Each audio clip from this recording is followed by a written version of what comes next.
Yeah, you could add some. Hey, we're live here. This is Nasty Neal. That would make me terrible, Troy. This is Without Sure. Head. We're here to review Frankenstein, the new 2025 Guillermo. What do you say his name? Guillermo del Toro. That's the guy. Directed Frankenstein. And if anyone who knows Nasty Neal knows, I'm a huge Frankenstein fan. Huge Frankenstein fan and a huge Guillermo del Toro fan. So I was really pumped for this. It's coming on Netflix in November, but it has a limited release right now. Yep. And so at first, like, it's very limited. It's really was only playing like in Rhode Island and Boston. And luckily enough, it was playing near us in Hyannis. Yep. It was playing at the Entertainment Cinemas in Hyannis. Big shout out to them. Yeah.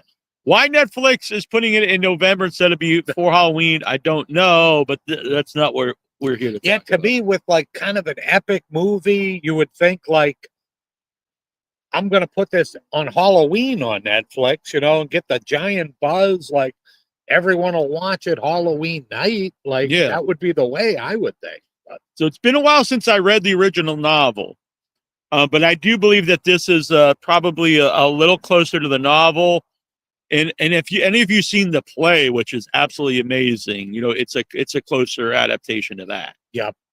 Yeah, like this one, like going into it, I think this was the movie that I was looking forward to the most the entire year. And there were some huge movies that I was totally geeked for, but this was my top dog. I was like, this movie is gonna be epic in my opinion. Yeah, and then that sets you up for a big letdown. You're like, oh shit, man, did that suck? But luckily, it did not. No, I think it oh lived my up God. to my expectations. Maybe even went beyond them. Yeah, right from the get-go, as soon as the movie starts, like, I love the look of this movie so much. I can't even say, like, just everything was a sweeping, just grandiose, amazing visuals, the entire movie. And a lot of the Frankenstein adaptations, the Boris Karloff ones, they really skip over all the Arctic stuff. True. And I do think it's not only is it cool, but I do think it's an important part of the story of Frankenstein. So I'm glad that this one really gets heavily into that. It opens up with them in the Arctic. So the movie opens up with sort of the ending where Frankenstein, where Victor and the creature are, and then it tells the story. And I love how it did it. It tells Victor's side of the story, and then it picks up with Adam's, the creature's side of the story. They reference him as Adam one point in the film, but he doesn't call himself Adam a lot like he does in the play. Yeah, that's true. Yeah, like even and then you even get a young Victor, which is kind of cool. That's something you never see in. No, yeah, there's a lot more backstory to Victor von Frankenstein in this than any adaptation that I can remember. Agreed. And it was kind of neat too. And I'm not really sure. It's been years since I've also read the book, and his mom being French and stuff, so they're speaking two languages in the household. Yeah, I'm not sure in the novel if there's like a lot of backstory with the dad and the influence of the dad on Victor. And I kind of think that might be new. I'm not positive, but if it is new, I think it really adds a lot to the story of the character. Yep. And is it Charles Dance? Is that the guy who plays his dad? Oh, I'm not sure. Well, he was old man Lannister in Game of Thrones. You've seen him in a bunch of things. And he's great as the dad. He's a real prick, and it's good. It's good stuff. Yeah, he was great in the movie. Honestly, the whole cast is amazing. The guy who plays Victor is a huge. And I agree with Oscar Isaac is king. He's awesome. The guy I really want to see if it's a big movie. Who knows if we do it? But I would really like to get the guy who plays the creature on the show. I think he did a great job. He's amazing, and I don't think I've ever seen him in anything else. No. Like, I think he played Elvis in the Priscilla movie, which I did not see. Okay, I did see that. All right. He was good in that movie. Yeah, I'm not a huge fan of the movie, but he was good in it.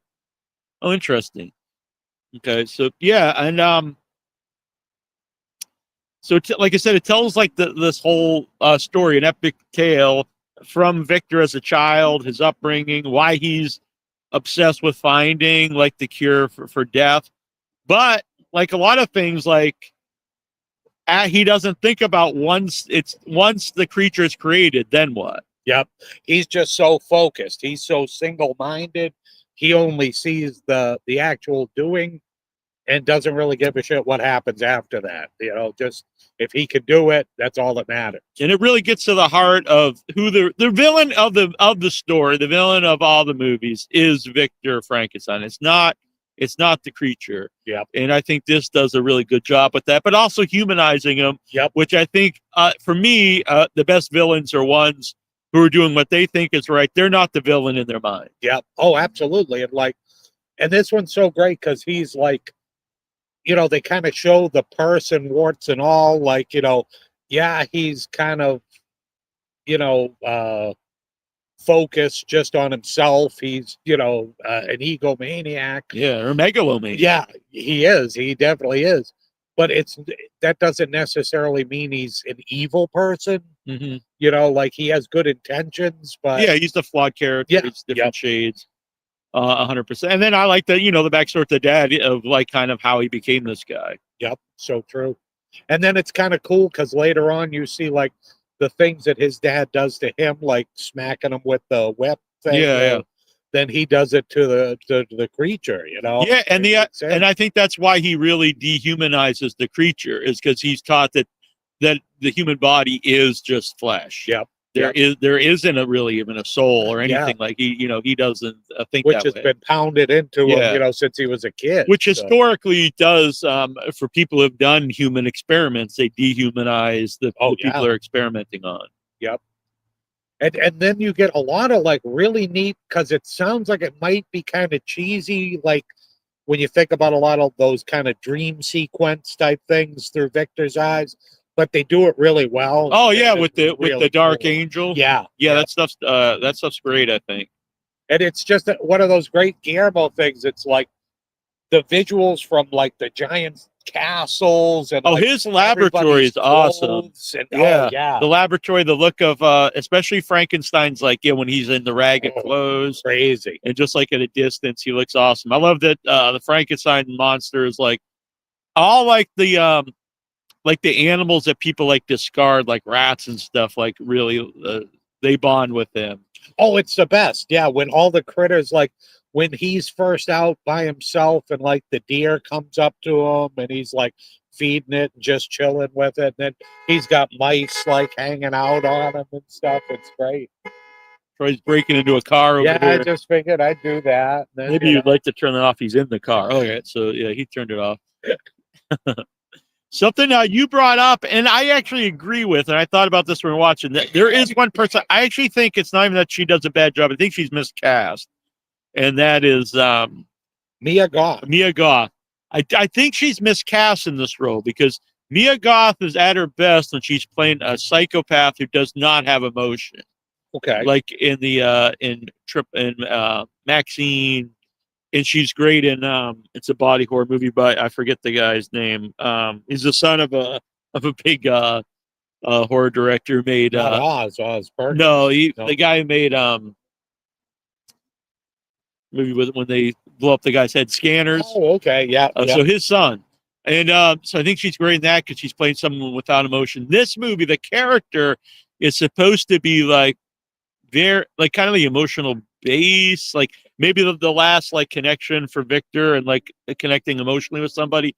And she's so sympathetic with the creature. Yeah, and she has all this empathy for the creature. And I just don't think that.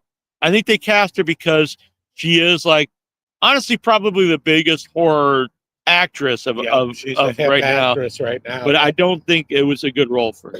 No, that's my only negative about the entire movie. I didn't like her at all. I haven't seen all of her movies, and it's my own fault for not seeing the first X movie, because when we tried to watch it, the only one available was the second one, was Maxine.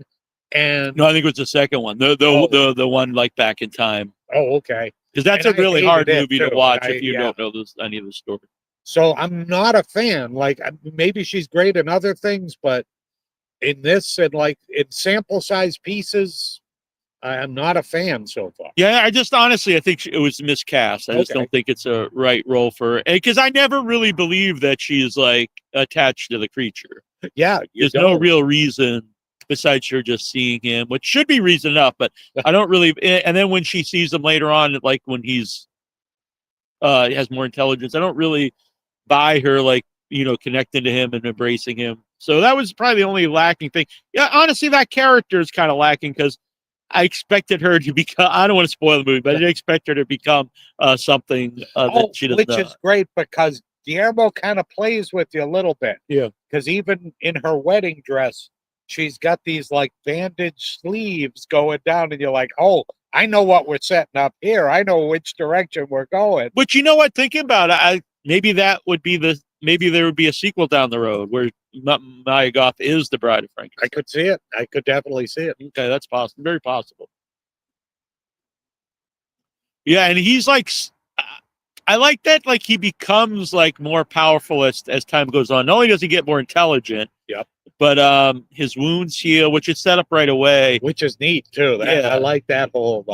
And he dies like a couple times, and then later on, it's almost like he is immortal anyway, but he's like almost indestructible by the end. Yeah, and he hates that. Like that's driving him insane. Yeah, because he says even humans there's an end. Yep. There is joy no of like finally knowing that it's all over, and he doesn't get that. Where Victor's going to get that, everybody else is going to get that except for him. Yeah, and Victor, it's interesting as the creature grows in power and intelligence, Victor breaks down. Oh yeah, even physically. Yeah, like it's really mentally well and physically. He really gives into it. He's always mad, but he really gives into his madness. Yep. And then you even see like when they go back to the laboratory and like it's in shambles because he's not taking care, and he himself is in shambles. Yep. And that's when he just starts lying like every now and then. Yeah. Like, oh yeah, well your uncle, the creature went crazy and killed him. Yeah, that's it. Yeah. And I don't think you could have gotten a better actor than Oscar Isaac because he does that so well. He's like real charming, real like likable, and then goes into like just fucking meltdown crazy, like in the blink of an eye. It's so good. I can't see who asked this, but I haven't read a novel from 1818. I've read a few things from the 1800s. I think, Frankenstein, Dracula. Is Dracula? It's either early 1800s. Dr. Moreau, I believe, is either maybe early 1900s. Wells must have been around that. Yeah. Late 1800s, early 1900s. So, just because something's old, I'm not saying you're saying this, but just because something's old doesn't mean. I mean, there's a reason why these stories last centuries. Oh yeah, yep. Where I'm sure lots of stuff written in 1818 no one's heard of. Yeah, probably the majority of things. That's true. But then again, stuff written last year probably. People have forgotten about, moved on now. Yeah, a lot of that. Because that's interesting. Because I was bringing that up about horror movies. Because like I like to watch old Siskel and Eberts, like from when I was a kid, and so they'll be talking about movies that some of them were up for like Academy Awards, or I even remember like big like movies of like the 80s, whatever. And then I watch like, God, I haven't heard of this. I haven't heard about this movie in like 30, 40 years. No one talks about it, even if it was up for awards. Oh yeah, it was like critically acclaimed. Yeah. But then stuff like Basket Case and yep. pretty much like almost not every horror movie, but lots of small weird horror movies. Not only are they still around, like they find new audiences because not everyone who likes Basket Case was even alive when Basket Case came out. Yep, that is so true. So there's something about a horror that transcends like that. I don't really even know what it is. Yeah. Well, even like you think about it, like when I was a kid, like I would always find like the old Godzilla movies and even Frankenstein. Yeah, exactly. Because I think about like growing up watching them. But it's not like they were made when I was a kid. I was born in 76. So I'm like in the 80s. And at that time, these movies are 40 years old. Exactly. Or some of them even older. Yep. Which is a little weird to think now, because now I think about that. So I'm in the 80s. I'm watching something that was made 40 years ago, and it seems like a completely other world. Oh yeah. But now people today, like kids today, they're watching in in the 80s, and it's the same idea. So I'm like, Yep. I get it now, honestly, because like someone watching Friday the 13th movies with Jason, like that doesn't seem that old to me. But it would have been the same as me watching Frankenstein and Dracula in the, or not maybe Dracula, but Frankenstein and the Wolfman. Yep, very true. Dracula, I think, is the 30s. All right. Yeah, I think Dracula and Frankenstein, weren't they? Oh, the 30s? I think okay. So. Yeah, you're right, because I think the last real, what people considered universal monster is 54, Creature from Black Lagoon. Yeah. Yeah, then like I think was the Wolfman like 1940 maybe? Yeah, so it's and the Invisible Man. I think Dracula is like one of the first like talkies. That's yeah. why it is a more theatrical movie. It's just like a different style of acting, because it's right. It's like it's almost like it feels like the acting out of a silent movie, because it's like right after Yeah, definitely like a big physical kind of performance and things like that. But you get some of that jazz in like in Frankenstein too, so. Oh yeah. But anyway, this Frankenstein, I loved it. There's really cool, like I don't say gore, but like some cool experiment stuff. Yeah. There's a lot more action in it than I thought. Yep. And everything looks great. Like nothing looks like bogus or out of place, especially with like the corpse stuff. Oh yeah, like when he's animating like some of the dead bodies around, and like, oh, it's great. It's just there's really gruesome. There's a half corpse. I almost thought, like, is this like a little nod to Return of the Living Dead? Definitely, yeah, yep. When he does his first experiment, yeah, and then later on when the thing's got like its back open. Oh yeah, and it has no mandible, and like, oh, it's just crazy. The more I think about it, I think the Maya Goth character. No, is it? I think it's miscast. I do think it's kind of the weakest part of the script, because they hint at more of a connection with her and Victor, but it never goes too far into It's true, yeah. That one, you're right. It was almost like an unfinished thing. Yeah. They hint like that. You really think they're going to be like that she's going to steal him from guys. And I thought the brother was going to be kind of a throwaway character, but he ended up being kind of an interesting. Actually, character. I think he has a really poignant line in the movie. He definitely does. Yeah. Yep. So yeah, like I know it's limited theaters that it's out, but if you can find it near you, go check it out on the big screen, because this movie just blew my mind. Yeah, it's great. So good. The old blind guy, which is one of the best characters in Bride of Frankenstein, and also a really fun character in Young Frankenstein. But he's great in everything. I'm glad that character's in this movie. And that one is another guy from Game of Thrones. He's the guy that plays the old man at the Red Wedding. He's okay, yeah. And he's perfect in this too, and like his whole family's really good. Like, yeah, like everything about this movie, just, and the different areas that they go, how much of a different like feel you get from place to place. It's just so good. Yeah, it's amazing. So I'll be, like I said about the action, I will say, like, when the movie started, I was I do think that whole scene's awesome. There's like a big action scene with Frank, but I was a little worried. I was like, is this going to be like a straight up action movie of Frankenstein? But it isn't. There are like scenes of that. But like that first, you're right. Like when he gets aboard the ship, there's like a 3-minute period where it does seem like that's the way they're going to go. And then you don't get another scene like that. Like, maybe you don't get another scene like that. Maybe a little bit when when they go back to the ship. Like with the periodically attack or something. But nothing.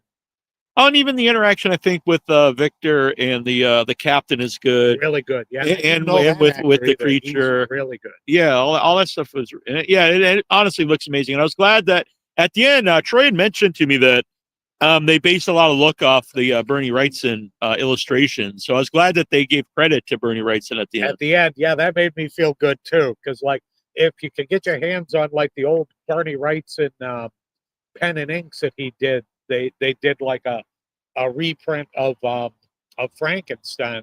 Was it Marvel? I don't even remember who did it. I don't know, but I remember you bought it for me when I was a Yeah. little kid.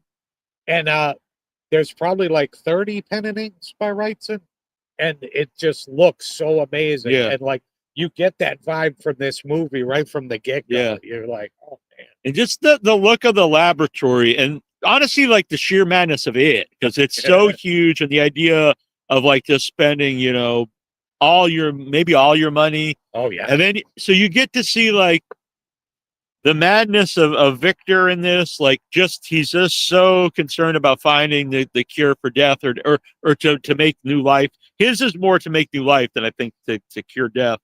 And then also the guy that's funding all that, is what? We're reviewing Frankenstein. Yeah, you check it out on our website, Without Your Head. Yeah, Without Your Head. Yeah, we do a lot of interviews. Yeah, go ahead. Yeah, absolutely. Hi, everybody. How you doing? He's going to see Frankenstein. All right. Yeah, it's great. See you guys. See ya. Have a good one. I need new cards. I actually need to make new cards. Remind me, everybody out there. I want to make new cards before I get to Buried Alive Film Festival in a couple weeks. So yeah, I was just saying about like because he's just so like. But I forgot about the uncle character, the guy that like is funding the whole thing. He's another great character. Yeah, because you also see his like, because it, not to spoil anything, but he's really, just say he's focused on finding like immortality for himself. Yep. And like, which is neat because at first you don't know this. You think, like, he's just some weird. You don't. He's like this wealthy dude, guy, and why is he that interested? You don't know, and then you find out why. And again, it kind of goes back to everyone's self-centeredness. Like Victor's so self-centered about doing it just for the sake of doing it, and this guy's really worried about. He's not worried about helping anybody else. It's all focused on him. Yep, that's so true. And then their conflict when they find that out, and Victor has no sympathy for him. He's just like, this is my experiment. We're not fucking around with it, because it's not like he doesn't even consider it.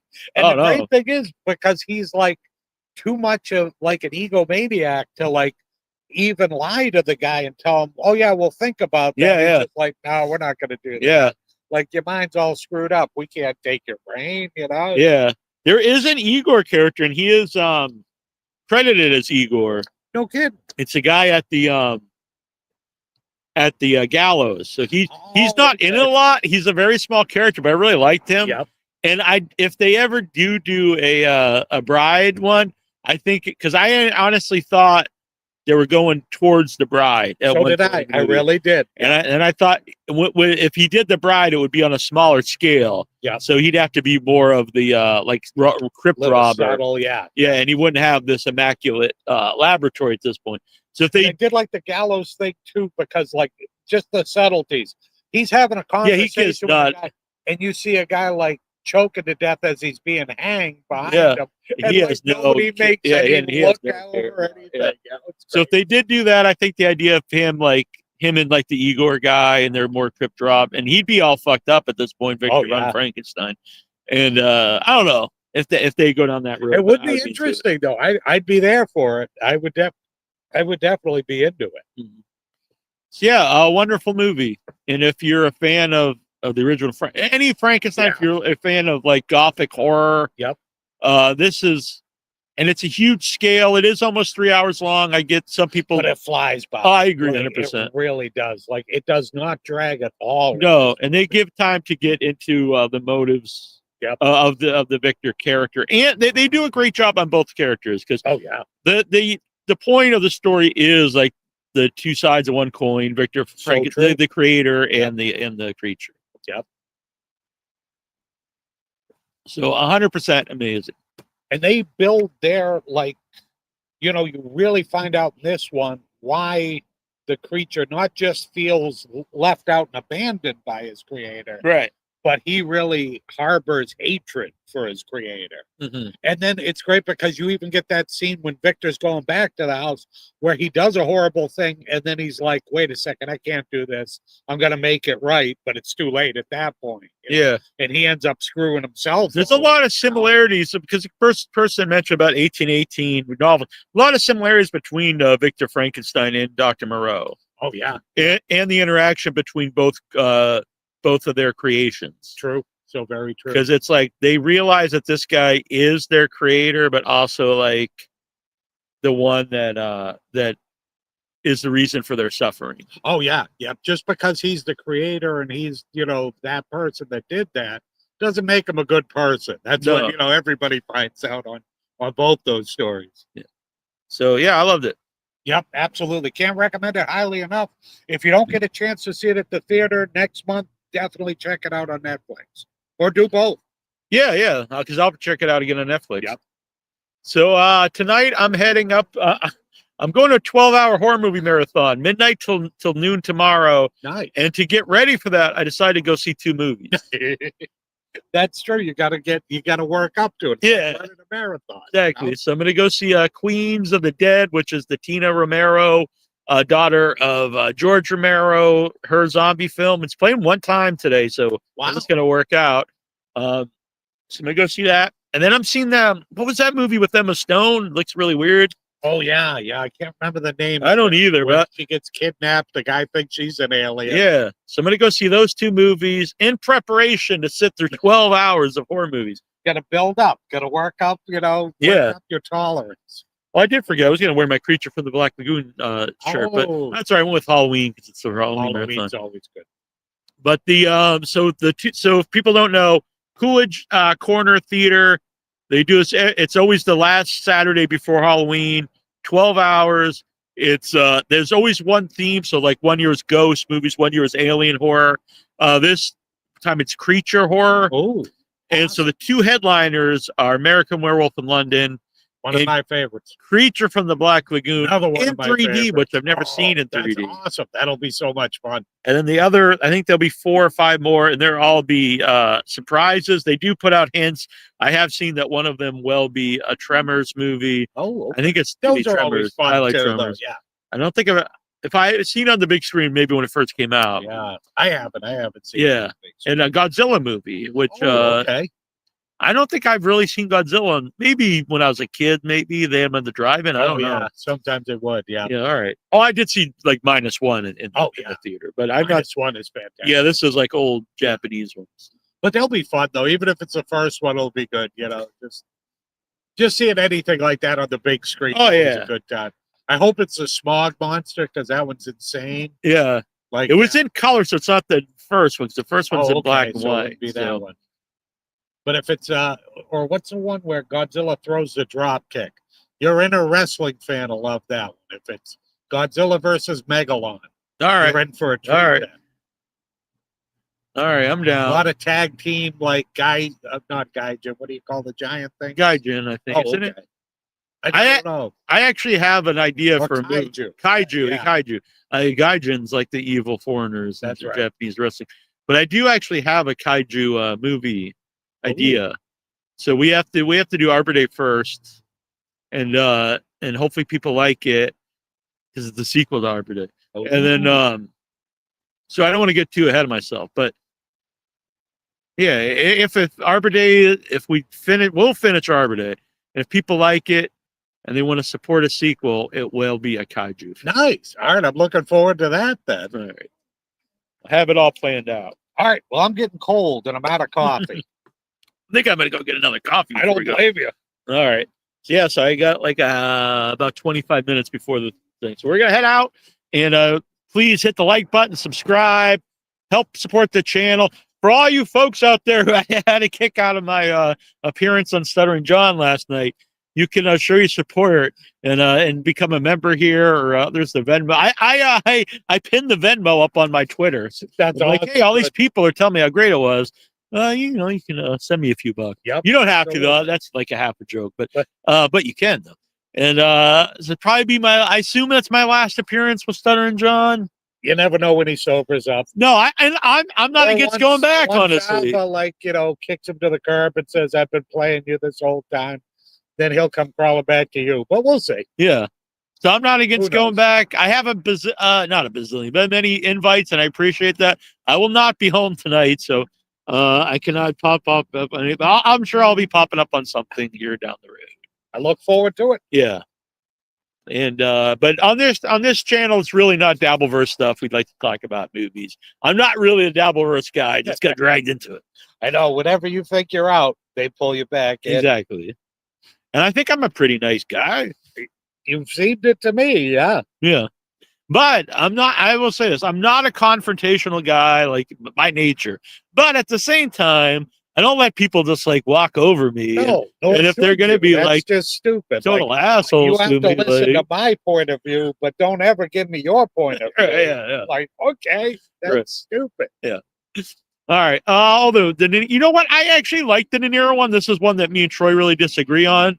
I haven't watched it since it probably came out. I should rewatch it. That would be an interesting show, actually. We'll do that because I haven't seen it since it came out. So maybe I'd like it more than I did when it came out. I think an interesting show would be if we picked, it would be too many to watch all of them, but if we did maybe like the Boris Karloff one, maybe one of the Hammer horror ones. Yep. I think like the first one, maybe. Yeah. I think the made for TV, what is it? The True Story. The True Story. Right. Maybe the De Niro one and this one, something like that. Yeah, and then we would like kind of compare them all. I think would be interesting. Yeah.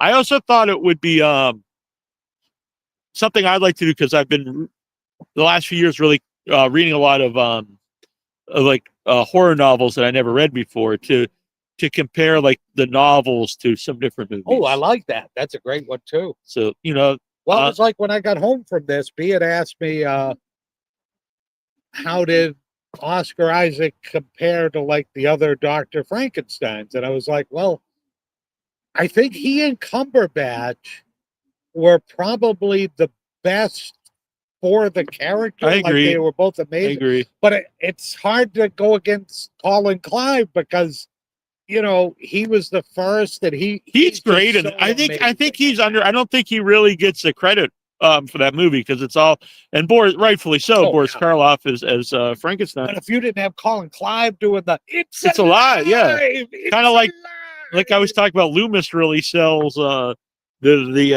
evilness of Myers. Yep. He really sells that movie about like the importance of creating this character.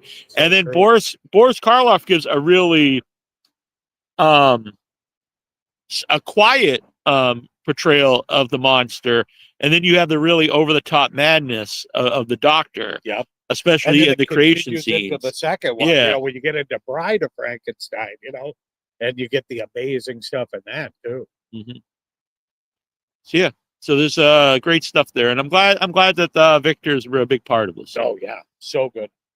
All right, we're gonna get out of here. Thank you guys for watching. I see a good review there. Thank you guys. Hit like, subscribe, share this out, and become a member. It starts only $3 a month. If you do the $10 a month, you'll get IMDb credits. Mm-hmm. And we're currently trying to raise money to pay for the annual live stream. I think we're around. We made over 100. I'm not sure exactly where that puts us. I think maybe we need about 300 more for the whole year. If you would like to subscribe to do that, you can donate with Venmo at Headyverse or PayPal at withoutyourhead@gmail.com. And if you do different, like 10, 25, there's like different things. It's like virtual things. I'll make you a little virtual trading card, nice. 8-bit, $25, and I'll make an 8-bit of you. Which, that's way cool.